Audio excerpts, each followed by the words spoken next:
اور کافر لوگ کہتے ہیں کہ اس پیغمبر پر اس کے پروردگار کی طرف سے کوئی نشانی کیوں نازل نہیں ہوئی؟ اے نبی، تم تو صرف خبردار کرنے والے ہو اور ہر ایک قوم کے لیے رہنما ہوا کرتا ہے۔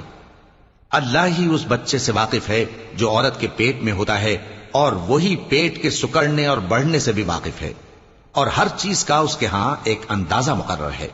وہ چھپی اور ظاہر چیزوں کا جاننے والا ہے، سب سے بزرگ ہے، عالی رتبہ ہے۔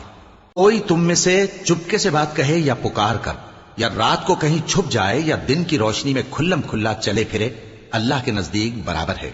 اس کے آگے اور پیچھے اللہ کے چوکیدار ہیں جو اللہ کے حکم سے اس کی نگرانی کرتے ہیں۔ اللہ اس نعمت کو جو کسی قوم کو حاصل ہے نہیں بدلتا جب تک کہ وہ اپنی حالت کو نہ بدلے، اور جب اللہ کسی قوم کے ساتھ برائی کا ارادہ کرتا ہے تو وہ پھر نہیں سکتی، اور اللہ کے سوا ان کا کوئی مددگار نہیں ہوتا۔ وہی تو ہے جو تم کو ڈرانے اور امید دلانے کے لیے بجلی دکھاتا اور بھاری بھاری بادل پیدا کرتا ہے، اور رعد اور فرشتے سب اس کے خوف سے اس کی تسبیح و تحمید کرتے رہتے ہیں۔ اور وہی بجلیاں بھیجتا ہے، پھر جس پر چاہتا ہے گرا بھی دیتا ہے، جبکہ وہ اللہ کے بارے میں جھگڑتی ہیں، اور وہ بڑی قوت والا ہے۔ کام کا پکارنا تو اسی کا ہے، اور جن کو یہ لوگ اس کے سوا پکارتے ہیں وہ ان کی پکار کو کسی طرح قبول نہیں کرتے، مگر اس شخص کی طرح جو اپنے دونوں ہاتھ پانی کی طرف پھیلا دے تاکہ دور ہی سے اس کے منہ تک آ پہنچے، حالانکہ وہ اس تک کبھی بھی نہیں آ سکتا۔ اور اسی طرح کافروں کی پکار بیکار ہے۔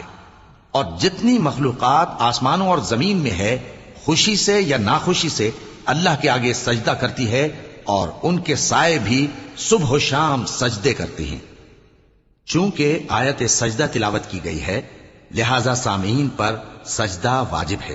ان سے پوچھو کہ آسمانوں اور زمین کا پروردگار کون ہے؟ تم ہی کہہ دو کہ اللہ۔ ان سے کہو کہ کیا تم نے اللہ کو چھوڑ کر ایسے لوگوں کو کارساز بنایا ہے جو خود اپنے نفع و نقصان کا بھی اختیار نہیں رکھتے؟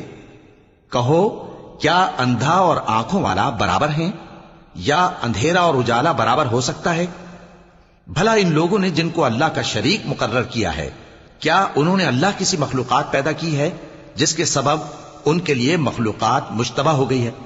کہہ دو کہ اللہ ہی ہر چیز کا پیدا کرنے والا ہے، اور وہ یکتا ہے، بڑا زبردست ہے۔